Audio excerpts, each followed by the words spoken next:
Pandey tutorials. Maths का paper हो चुका है और मुझे लगता है कि पेपर मेरे हाथ में है अभी देखो। और काफ़ी अच्छा पेपर आया इस बार, मतलब मुझे लगता है कि 2025 के मुकाबले में 26 के पेपर का बहुत अच्छा सेट किया है इस बार। और कुछ ऐसे भी क्वेश्चंस मुझे देखने मिल रहे हैं ना इसमें, जैसे कि 2 मार्क्स के क्वेश्चन है लेकिन वो 4 मार्क्स में डाल दिया है, सेक्शन डी में डाल दिया है। वो वेक्टर चैप्टर का है, जो इंटरनल हम लोग को सेक्शन फॉर्मूला रहता है ना, इंटरनली जो करता है बाइसेक्ट, वो वाले कुछ क्वेश्चंस इंटरनली जो डिवाइड करता है सेगमेंट को, उसके ऊपर क्वेश्चन वो 2 मार्क्स का आना चाहिए लेकिन वो 4 मार्क्स का दे दिया है। तो काफ़ी अच्छा है। एलपीपी का ऑल टाइम मतलब एलपीपी से खाली एक ही क्वेश्चन आता है और 4 मार्क्स ले आता है सेक्शन डी के अंदर। तो मतलब पेपर ओवरऑल देखा जाए तो काफ़ी अच्छा पेपर आया है। तो अभी हम लोग पेपर का डिस्कशन करने वाले, देखने वाले कि क्या क्या आंसर होना चाहिए था एमसीक्यूज का, 1 मार्क्स के क्वेश्चन में क्या आंसर होना चाहिए था।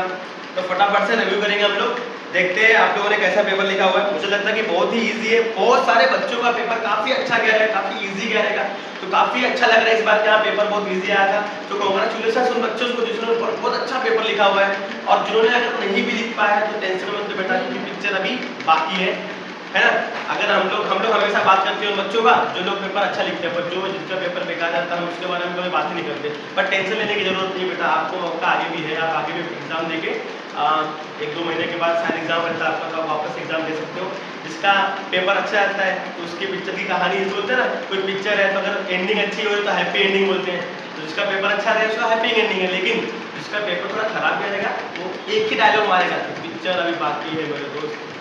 हाँ, मौका है अभी, हम लोग वापस से एग्जाम लिख के और अच्छा मार्क्स क्रैक कर सकते हैं और अच्छा कर सकते हैं। अगर हमने कुछ गलतियाँ करी तो उसको सुधार सकते हैं हम लोग।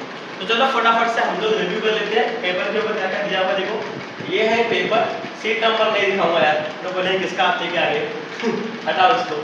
सो ये इंस्ट्रक्शंस आप लोग को पहले पढ़ लेना चाहिए कि क्या क्या इसके अंदर दिया रहता है, उसके बाद में आपको उसके हिसाब से लिखना चाहिए। तो आपको फुल क्रेडिट दिया जाता है हर एक क्वेश्चन का। सेक्शन ए में आपको एमसीक्यू है, एमसीक्यू के अंदर क्या क्या दिया हुआ पहले देखो। फर्स्ट क्वेश्चन आपको आया हुआ है, जूम मारोगे, चलो जूम मार के देखेंगे। तो ये रहा आपका फर्स्ट क्वेश्चन। फर्स्ट क्वेश्चन आपको दिया हुआ है, काफी इजी है, मुझे लगता है कि आप लोग को इजीली आया रहेगा, आंसर भी इजीली निकल के आ जाएगा। मिसलेनियस से एमसीक्यू आता है, तो यहाँ भी मिसलेनियस से 2-3 एमसीक्यू देखने मिला है। और कुछ एमसीक्यूज ऐसे भी आए हैं जो एग्जाम्पल है, सॉल्व एग्जाम्पल का है। मतलब अब तो अपन आइडिया भी लगा सकते हैं। पहले के टाइम में तो मुझे लग रहा है कि मिसलेनियस से ज़्यादा एमसीक्यू आता था, फिर धीरे धीरे लोग बोर्ड ने पैटर्न चेंज कर दिया और अभी वो सॉल्व एग्जाम्पल भी डालने लगा 2 मार्क्स का जो भी रहता है। तो यहाँ पे क्वेश्चन पहले क्या दिया हुआ है कि भाई देखो, ब्लैक कलर का मैंने इंक ले लेता हूँ, आता भाई अब क्या बुलाएगा क्या पगले कैंसर। आ गया। तो चलो फटाफट हम लोग रिव्यू कर लेंगे। यहाँ पे question converse of Contra positive of this, मतलब पहले मुझे इसका कॉन्ट्रा पॉजिटिव लेना पड़ेगा और फिर उसका वापस से क्या करना पड़ेगा, कन्वर्स करना पड़ेगा। तो कॉन्ट्रा पॉजिटिव कैसे करते हैं, अगर कोई स्टेटमेंट है P इम्प्लीकेशन Q, तो मैं इसका कॉन्ट्रा पॉजिटिव कैसे लूंगा, negation Q implication negation P, ऐसे लेगा। तो इसका क्या हो जाएगा भाई, इसका कॉन्ट्रा पॉजिटिव क्या होगा, नेगेशन Q इम्प्लीकेशन। अब नेगेशन ऑलरेडी था और फार्मूले में नेगेशन आ जाएगा, हम लोग को नेगेशन दिया है तो नेगेशन नेगेशन कैंसिल, यहाँ पे क्या आ जाएगा, P आ जाएगा। और इसका हमें क्या लेने का है, कन्वर्स। कन्वर्स मतलब उल्टा, तो उल्टा करेंगे तो P पहले आ जाएगा और नेगेशन Q कहाँ चला जाएगा, पीछे चला जाएगा। कौन सा ऑप्शन है, option number C. I hope आपने ऑप्शन नंबर सी को टिक किया होगा, काफी इजी है। चलो नेक्स्ट देखते हैं, नेक्स्ट क्या दिया हुआ है, स्विच कर दो उसको। हाँ, इसके बाद वाले क्वेश्चन में क्या दिया, सेकंड वाले क्वेश्चन में। तो सेकंड वाले क्वेश्चन में आप देखेंगे तो दिया है एडजॉइंट निकालने के लिए। यार एडजॉइंट निकालना कितना इजी होता है, मतलब आप ऐसे फटाफट निकाल के देख लिए होते हैं। यहाँ पे आपको एक क्वेश्चन दिया हुआ है, आप माइनर निकालेंगे उससे बेहतर है कोफैक्टर निकालो। कोफैक्टर क्या आ जाएगा, 1 3 -4 और क्या आ जाएगा 2। अब साइन चेंज करने का तो ये हो जाएगा -3 और ये हो जाएगा +4। और अपने को इसको क्या करने का है, कोफैक्टर है, एडजॉइंट निकालने का तो मैट्रिक्स में रख देने का। मैट्रिक्स में रखेंगे तो क्या आएगा, 1 -3 और 4 और यहाँ पे क्या आ जाएगा, 2 आ जाएगा। कौन सा ऑप्शन दिख रहा है आपको, देखो डी वाला ऑप्शन आपको यहाँ पे सही सही दिख रहा है। तो मतलब डी वाला आपका क्या है, आंसर करेक्ट है, जिसमें भी 2 मार्क्स मिल गए आपको। चलो आगे बढ़ते हैं, आगे क्या दिया हुआ है। ये क्वेश्चन ना यार, ये क्वेश्चन वो सही दिया, ट्रिग्नोमेट्री क्वेश्चन वो सही क्वेश्चन दिया हुआ है। देखते हैं कि क्या इसका आंसर आ सकता है? अगर मैं इसके फॉर्मूले का इस्तेमाल करूं तो फॉर्मूला आता है tan inverse of x plus tan inverse of y, और फॉर्मूला आता है tan inverse of x plus y upon 1 minus क्या हो जाएगा xy। ये फॉर्मूला है, इसी फॉर्मूले से अपने को सॉल्व करना है। सॉल्व करेंगे तो क्या आएगा देखो, tan inverse 2x plus 3x upon 1 minus 2x into में क्या आ जाएगा 3x इज इक्वल टू में क्या दिया है पाई बाय 4 दिया हुआ है आपको, यहाँ पे वो दिया हुआ है। सो tan इनवर्स यहाँ पे क्या आ जाएगा 5x अपॉन 1 माइनस 2 3 जा 6x into x x square is equal to क्या दिया है पाई बाय 4। अभी अगर मैं tan इनवर्स को इधर लेके आऊंगा तो क्या बन जाएगा tan बन जाएगा।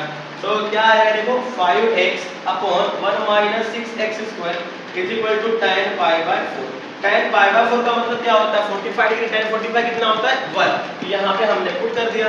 तो 5x अपॉन 1 माइनस 6x का स्क्वायर इज इक्वल टू में क्या आ जाएगा 1 आ जाएगा। जब ये डिवाइड वहां जाके मल्टीप्लाई करेगा तो 5x equal to 1 minus 6x square minus वहां जाके क्या हो गया प्लस हो गया। पहले से क्या है 5x से प्लस 1 वहां जाके क्या हो गया माइनस 1। जब सॉल्व करेंगे ना तो फैक्टराइजेशन मेथड, इसको इससे मल्टीप्लाई करें तो कितना आएगा माइनस 6x स्क्वायर। दो नंबर को ढूंढ के निकालो, दो नंबर कौन सा आएगा 6 1 जा 6, ये प्लस में और ये क्या हो जाएगा माइनस में, तो 6 में से क्या कितना आएगा 5। तो यहाँ पे लिख दो 6x स्क्वायर, यहाँ पे x लिख देना। तो सॉल्व करके दिखाना भी है, एमसीक्यू तक वो डबल टिक करना है। फिर आ जाएगा 6x minus 1x minus 1 equal to 0।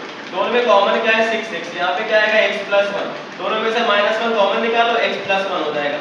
तो एक आ जाएगा 6x माइनस 1 इक्वल टू 0 और एक आ जाएगा x प्लस 1 इक्वल टू 0। दो वैल्यू मिला हम लोग को, 6x minus 1 equal to 0, minus 1 वहां जाके क्या हो जाएगा प्लस 1, तो 6 आके डिवाइड करेगा x का वैल्यू आ जाएगा 1/6, और यहाँ पे दिया है x equal to minus 1 plus 1 वहां जाके माइनस 1। अब कंफ्यूज किया बच्चों को काफी तगड़े तरीके से। कैसे कंफ्यूज किया, दो ऑप्शन दिया हुआ है, एक तो यहाँ पे 1/6 दिया और एक तो यहाँ पे आपको माइनस 1 भी दिया।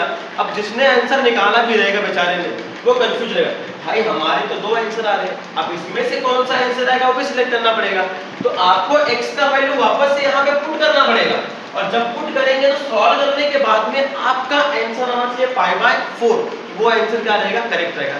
तो इसको जब सॉल्व करोगे ना 1/6 जब यहाँ पे पुट कर दोगे तो आपको आंसर मिलेगा पाई बाय 4। अगर आपको सॉल्यूशन चाहिए तो मुझे कमेंट कर देना, मैं पूरा सॉल्यूशन दे दूंगा आपको। फिलहाल एमसीक्यू डिस्कस करते हैं, एमसीक्यू डिस्कस करेंगे। तो इसका करेक्ट ऑप्शन क्या रहेगा बी 1/6। नेक्स्ट आगे बढ़ते, अगला एमसीक्यू क्या दिया हुआ है, एंगल बिटवीन, क्या बात है यार, angle between the line and plane. तो अगर मैं लाइन और प्लेन के बीच का एंगल देख रहा हूं मैं, तो बारहवीं के जो बच्चे हैं जिन्होंने लाइन और प्लेन पढ़ा हुआ है 6.4 बेटा, 6.3 तक तो हमने पढ़ा हुआ था, 6.4 में एंगल निकालने के लिए प्रैक्टिस एक्सरसाइज दिया हुआ है, उसमें से 5 ही क्वेश्चन है। उस 5 क्वेश्चन में से यहाँ पे पूछ लिया, फॉर्मूला क्या था sin theta is equal to magnitude of b bar dot n bar upon magnitude of b bar magnitude of n bar. Simple. अब देखो b bar dot n bar ये होता है a बार प्लस लैम्बडा, ये होता है b बार, तो b बार का वैल्यू मिल गया अपने को, और r बार डॉट ये होता है n बार इक्वल टू क्या होता है p, तो n क्या होता है यहाँ पे p, ये होता है p। अब ये n का वैल्यू अपने को मिल गया यहाँ पे, इसको n बार भी ले सकते हैं हम लोग, जब सॉल्व करेंगे तो इसको n बार लेके ही सॉल्व करना है।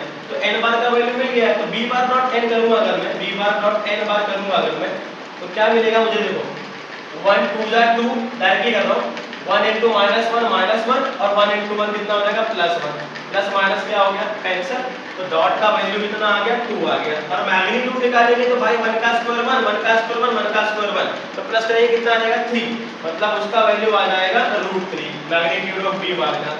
और मैग्नीट्यूड ऑफ n बार का वैल्यू कितना आएगा, तो 2 का स्क्वायर 4 -1 का स्क्वायर +1 1 का स्क्वायर 1, तो 4 + 1 5 5 + 1 क्या हो जाएगा 6, तो 6 यहाँ पे क्या आ जाएगा √6 आ जाएगा। अब इसकी वैल्यू को पुट करते हैं यहाँ पे, तो sin theta is equal to ये 2 हो गया, इसका वैल्यू आ रहा है √3 और इसका वैल्यू आ रहा है √6, √6 को मैं √3 into √2 लिख सकता हूँ, चलेगा, कोई इश्यू है क्या, लिख सकते हैं हम लोग।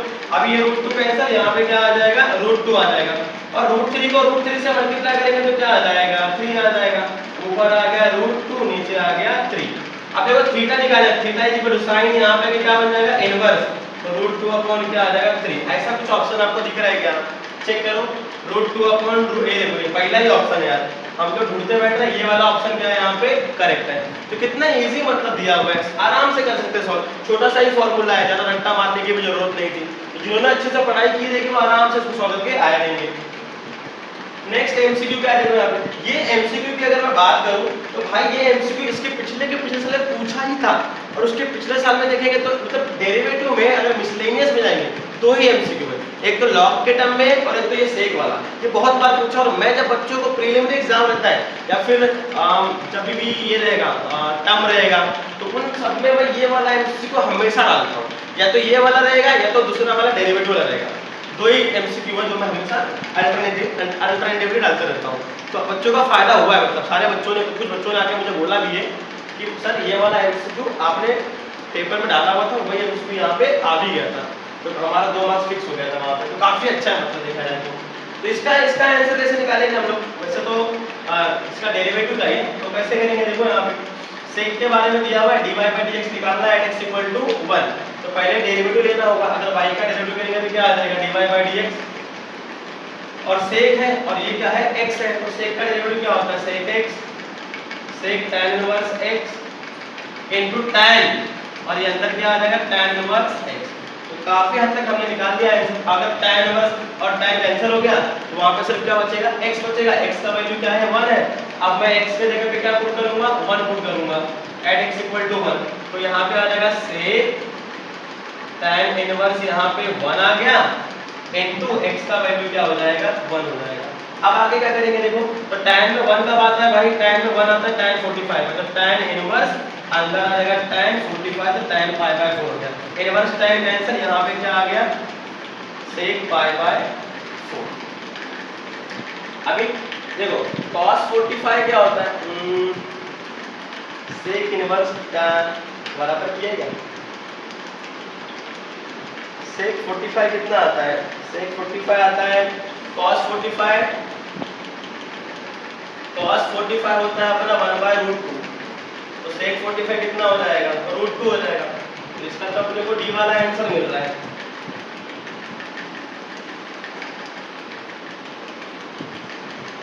डी वाला करेक्ट है, √2 का आंसर आना चाहिए फिर इसका। नहीं बराबर, मैंने एक गलती कर दी। क्या गलती, मैंने tan इनवर्स x का डेरिवेटिव निकाला ही नहीं, इसके वजह से आंसर रॉन्ग आता है। मैं सोचूं कि टेक्स्ट बुक में तो ये आंसर दिया ही नहीं था, वैसे कैसे आ गया। यस करेक्ट है, मैंने डेरिवेटिव निकाला लेकिन मुझे आगे भी डेरिवेट करना था, तो मैंने एक छोटी सी गलती कर दी। क्या गलती करी, इनटू tan इनवर्स x का डेरिवेटिव 1/1 प्लस क्या हो जाएगा x², ये मैंने गलती कर दी। तो चलो बराबर मतलब वही आता है। अब यहाँ पे कट करते हैं, ये 1 हो गया और यहाँ पे क्या आ जाएगा sec 45 आ जाएगा पाई बाय 4 इनटू यहाँ पे आएगा 1 प्लस 1 प्लस 1/1 प्लस ये x का स्क्वायर मतलब 1 का स्क्वायर, ये आ जाएगा √2 इनटू 1/1 में क्या आ जाएगा 2 आ जाएगा। जब आप डिवाइड करेंगे तो √2 कैंसिल, यहाँ पे क्या बचेगा √2। यस करेक्ट है, यहाँ पे आंसर क्या आएगा 1/√2। 1/√2 कौन सा वाला ऑप्शन है बेटा सी, तो सी वाला ऑप्शन क्या रहेगा आपका करेक्ट रहेगा, तो 2 मार्क्स आपको क्रेडिट मिल जाएगा। चलो नेक्स्ट देखेंगे भाई 6th वाला। अरे ये क्वेश्चन ना अपना एप्लीकेशन ऑफ डेरिवेटिव है, एप्लीकेशन ऑफ डेरिवेटिव 2.2 का है। 2.2 में लास्ट वाला जो क्वेश्चन है ना पॉलिनोमियल का है, ये पॉलिनोमियल का अप्रोक्सीमेट वैल्यू कैसे निकालने का, तो ये तो और भी सिंपल रहता है। तो इसका आंसर आपको डायरेक्टली दिया हुआ है 6.91। निकालना कैसे तो आपको भी दिखा देता हूँ। यहाँ पे फंक्शन दिया हुआ है f of x = x का क्यूब माइनस 3x प्लस 5, इसका डेरिवेटिव ले लो f डैश ऑफ x, तो 3x का स्क्वायर माइनस 3 हो गया, चलेगा। ये आ गया हमारे पास फॉर्मूला कौन सा देखो, अपने को वैल्यू भी दिया है x = 1.99, तो x = 1.99 दिया हुआ, स्प्लिट कर दो x = तो 2 माइनस 0 पॉइंट क्या हो जाएगा 0.1 हो जाएगा, तो आंसर आ जाएगा यस आ जाएगा। और इसके बाद में इसको हम लोग a का वैल्यू 2 ले लेंगे, h का वैल्यू क्या आ जाएगा -0.01, फॉर्मूला है ना अपने पास। तो f of a का वैल्यू कितना आएगा, f of a = a का क्यूब माइनस 3 इंटू क्या हो जाएगा a प्लस 5, लेकिन a का वैल्यू है ना अपने पास, a का वैल्यू कितना है 2 है, 2 पुट कर दो यहाँ से, 2 का क्यूब कितना हो जाएगा 8 माइनस 3 2 6 प्लस क्या हो जाएगा 5, 8 में से 6 का 2 प्लस 5 कितना हो गया 7। फिर इसके बाद में f डैश ऑफ a भी निकालना पड़ेगा, तो डैश हमने यहाँ पे लिया हुआ है 3a² माइनस 3 हो जाएगा, तो बाई 3 इंटू a का वैल्यू 2, 2 का स्क्वायर 4 हो गया माइनस 3, 3 4 12, 12 माइनस कितना हो जाएगा 3, कितना आएगा 9। तो हमने f डैश ऑफ a ले लिया। अब फार्मूला क्या होता है, f of a plus h is approximately f of a plus h into f dash of a। ये फार्मूला होता है अप्रोक्सीमेट वैल्यू निकालने का। तो हमने f ऑफ a का वैल्यू निकाला हुआ है, कितना आया है, f ऑफ a मतलब f ऑफ 2 का वैल्यू है, एट a इक्वल टू 2 पे कितना आया 7 आया है, प्लस h का वैल्यू माइनस 0.01 हो गया into f dash of a का वैल्यू कितना है 9 है।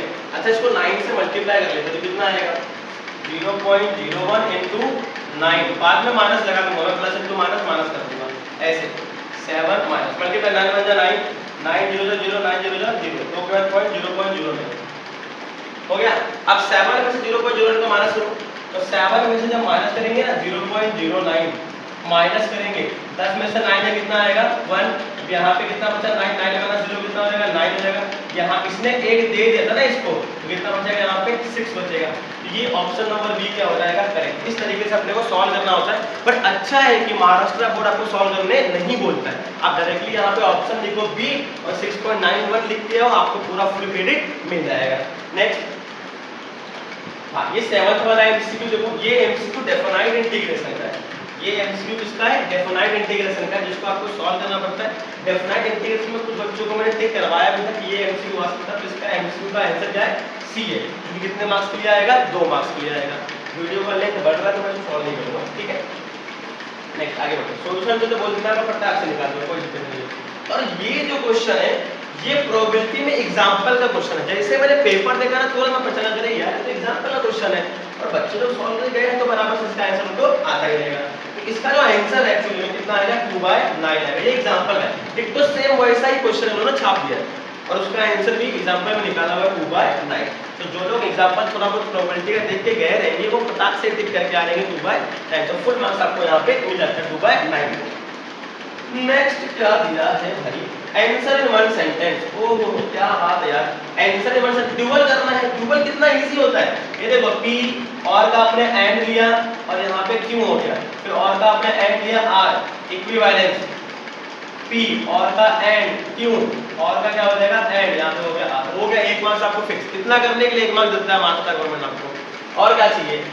फिर इसके बाद में अगर हम सॉल्व करने जाएंगे कौन सा वाला, सेकंड वाला अगर हम सॉल्व करेंगे तो इवैल्यूएट करना पड़ेगा। ट्रिग्नोमेट्री का क्वेश्चन है, cos पे 1/2 कब आता है चेक करो, cos में कौन से एंगल पे 1/2 आता है, cos 60 डिग्री पे, cos 60 डिग्री पे 1/2 आता है तो उसको क्या बोलेंगे π/3 बोल देंगे, प्लस 2 sin में 1/2 कब आता है 30 डिग्री पे, तो यहाँ पे क्या आ जाएगा π/6।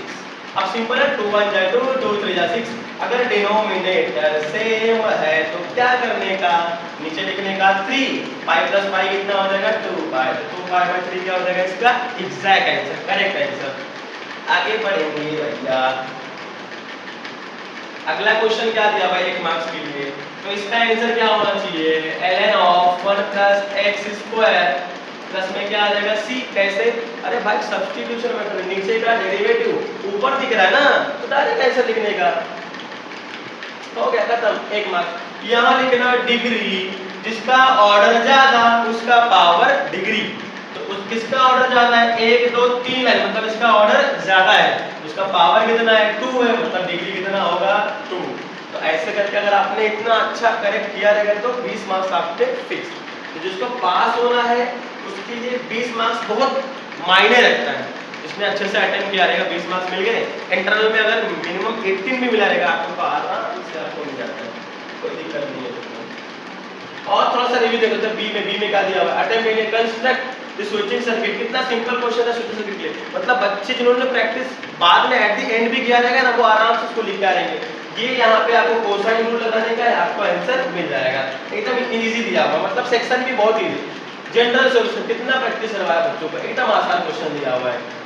ये देखो ट्वाइस वाला प्रोडक्ट, अरे कितने बार बोला कि ट्वाइस का प्रोडक्ट आता है, ये करके रखो, आ गया क्वेश्चन 2 मार्क्स फिक्स हो गए किया रहेगा। तो find the value of p for which the vectors a bar and b bar are perpendicular to each other. अगर वेक्टर्स परपेंडिकुलर है तो उनका डॉट प्रोडक्ट कितना होगा 0 होगा, तो p का वैल्यू तो अपने आप मिल जाएगा, ठीक है सिंपल दिया हुआ है।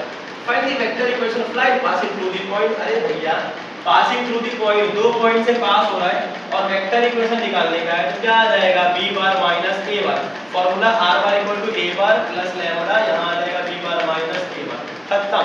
फॉर्मूले में आंसर मिलेगा, आंसर आ गया।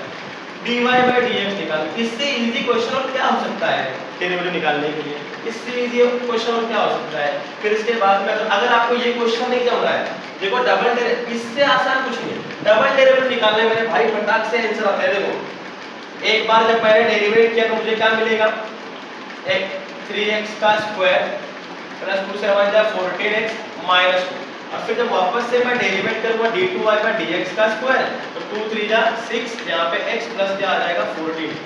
2 मार्क्स दिया इसको भाई, और क्या चाहिए। पासिंग के लिए तो बहुत अच्छे अच्छे क्वेश्चन दिए यहाँ पे।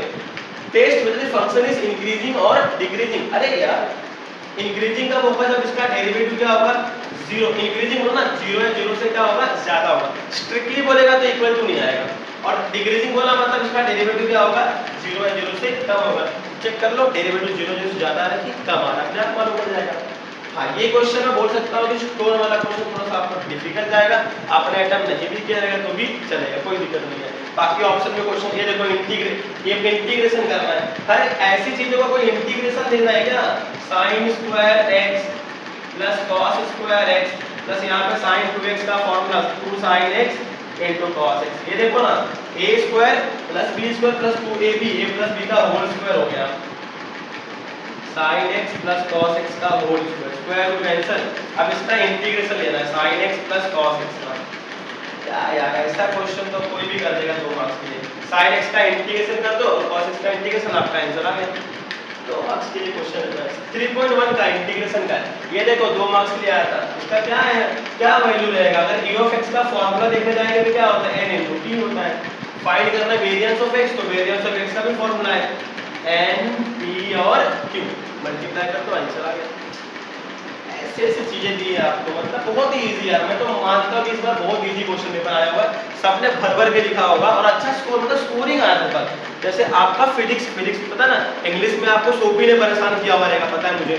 फिजिक्स ने आपको एकदम गंदा वाला परेशान किया, क्योंकि मार्क्स तो फिर लड़ना गए ना वहीं पे। अब रह गया केमिस्ट्री ने थोड़ा सा संभाला आपको, और मैथ्स ने पूरा ही संभाल लिया, मतलब एवरेज कहीं ना कहीं आपको संभल के आ जाएगा अच्छे से परसेंटेज, अगर आपने इसको भर भर के लिखा होगा तो नहीं। सेक्शन सी में कितना इजी क्वेश्चन दिया हुआ है, टोटोलॉजी कॉन्ट्रडिक्शन और कंटीन्यूअसी। तो सबको पता है कि अगर सारी एंट्रीज टी है लास्ट कॉलम में, तो यहाँ पे टोटोलॉजी आ जाएगा, सारे के सारे एफ है तो कॉन्ट्रडिक्शन, अगर मिक्स आएगा तो कंटीन्यूअसी हो जाएगा। इसके बाद में क्वेश्चन का दिया, अरे ये क्वेश्चन तो बहुत बार प्रैक्टिस सेट का क्वेश्चन है यार, बहुत बार प्रैक्टिस करवाया हुआ है बच्चों को, तो उन्होंने लिख के आया ही रहेगा। 3 मार्क्स फिक्स हो गए, 3 मार्क्स का क्वेश्चन है, मुझे तो लगा था कि 2 मार्क्स में आएगा, 3 मार्क्स में आ जाएगा। फिर ये क्वेश्चन देखो, if the two trances of a triangle are AB and the centroid of triangle, अरे यार फार्मूला बेस्ड सेंट्रोइड वाला क्वेश्चन है, फार्मूला बेस्ड क्वेश्चन है, मतलब यहां पे अपन कर सकते हैं ना g bar equal to a bar plus b bar plus c bar divide by क्या हो जाएगा 3। सिर्फ फार्मूला बेस्ड क्वेश्चन आपको आ गया, कितना चिंदी दिया होता है बच्चे पेपर को। हां ये क्वेश्चन थोड़ा सा दिया हुआ है, कौन सा, DEF are the mid points of the sides BC CA AB respectively of triangle ABC, then prove that. ये वाले क्वेश्चन शायद आपने नहीं किया रहेगा तो कोई दिक्कत नहीं है, आपको ऑप्शन में और भी अच्छे अच्छे क्वेश्चन यहाँ पे दिए हुए। So that the line CA and A are intersect each other, intersect कर रहा है, इसके ऊपर भी अच्छा क्वेश्चन है। आपको क्या करना पता है, लैम्बडा के टर्म में और म्यू के टर्म में 2 चीजों को इक्वल कर देना, वहां से 3 इक्वेशन मिलेंगे, वो तीनों इक्वेशन में से 2 को सॉल्व करना, लैम्बडा की वैल्यू 1 म्यू का वैल्यू 1 मिल जाएगा, और वो वैल्यू तीसरे पुट में सेटिस्फाई हो रहा है कि चेक करने के लिए, सेटिस्फाई हुआ मतलब लाइन से इंटरसेक्ट कर रहे हैं, उसमें से किसी एक की वैल्यू पुट कर दो तो कोऑर्डिनेट मिल जाएगा। क्या तो खाली सो दैट करने के लिए बोला है, एक काम करो डिटरमिनेंट निकाल लेना, कंसिस्टेंट है कि नहीं मालूम पड़ जाएगा। अगर डिटरमिनेंट 0 आ रहा है मतलब कंसिस्टेंट लाइन से इंटरसेक्ट कर रहे हैं, तो ये और भी इजी हो गया। इसके बाद में और क्या दिया हुआ देख लेते हैं फटाफट, अरे आजा ना तो हम तस्वीर में, अरे यार सिर्फ कुछ तो गड़बड़, ये देखो गड़बड़ यहाँ पे, ये इसके ऊपर एक भी कीड़ा बैठ गया ना तो वो कोई भी काम करने देता ही नहीं। चलो हो गया, एक कीड़ा छोटा सा बैठ गया था उसके ऊपर। फिर इसके बाद में देखेंगे तो find the Cartesian equation of the plane. भाई साहब equation Cartesian equation of line नहीं बोला है, लाइन बोलेगा तो अलग, फॉर प्लेन बोला मतलब क्या आ जाएगा, a into x minus x1 plus b into y minus y1 plus c into z minus z1 equal to क्या हो जाएगा 0। ये है कार्टेशियन इक्वेशन ऑफ प्लेन। इसको कंपेयर करेंगे तो r bar equal to a bar plus lambda b bar plus mu c bar, ये इसका इक्वेशन है। तो हो गया, आ गया a b c का वैल्यू तो आपको ऐसे ही मिल जाएगा, b बार क्रॉस c बार करके निकाल देंगे तो भी हो जाएगा। आगे क्या दिया हुआ है? हाँ, बच्चों को बहुत बार बोला था कि भाई डेरिवेटिव का एक वाला फॉर्मूला, सॉरी डेरिवेटिव का एक प्रूफ करके जाना। 3 डेरिवेटिव में प्रूफ दिया हुआ है, इसमें से पहले एक प्रूफ आ गया, यहाँ पर देखो दिया हुआ है। तो ये आता ही है, हर साल एक ना एक प्रूफ पूछ लिया जाता है, तो अच्छा लगता है हमारे साथ गवर्नमेंट ने, मतलब ये कंटिन्यूसली थ्योरम प्रूफ पूछते रहते हैं, मतलब थ्योरम का प्रूफ आ गया यहाँ पे। एलएमपीटी का पहला ही क्वेश्चन है, एलएमपीटी का जिसने पहला ही क्वेश्चन से प्रैक्टिस किया रहेगा बहुत अच्छा क्वेश्चन दिया हुआ है। इंटीग्रेशन निकालना है यहाँ पे sin x का और 3 sin 3x का, तो यहाँ पे भी आपको सिर्फ फॉर्मूले का इस्तेमाल करना है। वीडियो का लेंथ बढ़ रहा है, मजा नहीं आएगा, इसके लिए मैं ऐसे से बता के छोड़ दे रहा हूँ। तो वहाँ पे सिर्फ फॉर्मूले का इस्तेमाल करना है, अपने आप निकल जाएगा। सेक्शन डी में आते हैं। अच्छा, और भी क्वेश्चन है यहाँ पे अपने को डिफरेंशियल इक्वेशन सॉल्व करने का, जिसको जिसने डिफरेंशियल इक्वेशन अच्छे से प्रैक्टिस किया रहेगा उसके लिए बहुत इजी है, मतलब आराम से सॉल्व कर सकता है। इससे आसान कोई क्वेश्चन नहीं हो सकता जहाँ पे दिया हुआ है। The number obtain on the uppermost faces, मतलब when a fair die is thrown, एक ही फेयर डाई की बात कर रहा है, 1 2 3 4 5 6, 1 आएगा तो 1/6, 2/6, 3/6, 4/6, 5/6, 6/6 हो गया, सॉल्व कर लो मल्टीप्लाई करके। फिर a pair of dice is throne 4 times, 4 times का मतलब इनका वैल्यू कितना हो जाएगा, 4 हो जाएगा। फिर गेटिंग डबलेट, डबलेट का मतलब क्या होता है, सिर्फ डबलेट ही मिलेगा, 1 1 2 2 3 3 4 4 जो भी रहेगा 5 5 6 6।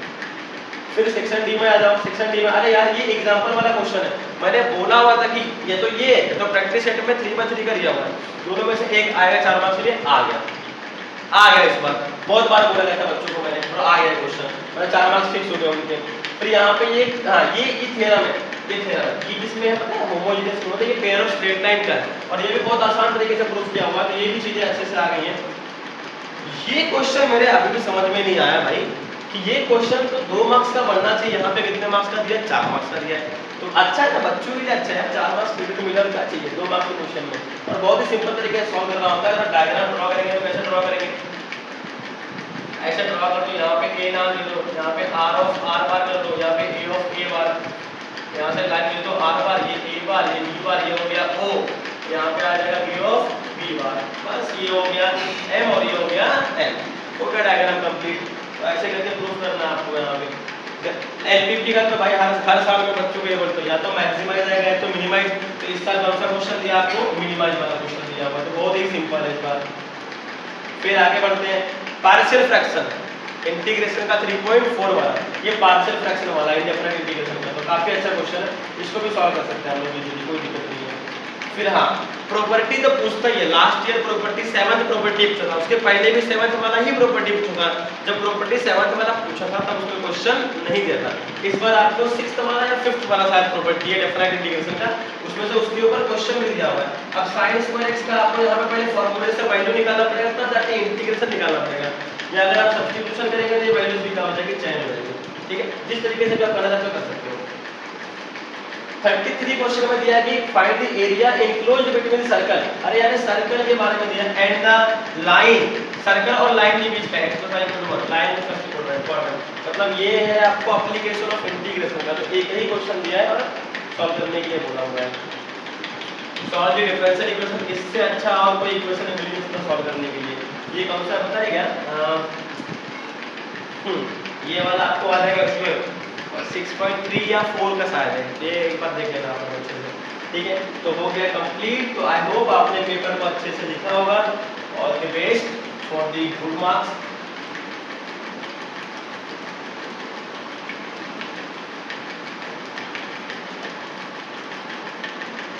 For the good score. तो आई होप आपने पेपर अच्छा लिखा रहेगा। तो ये था पेपर का रिव्यू आज का।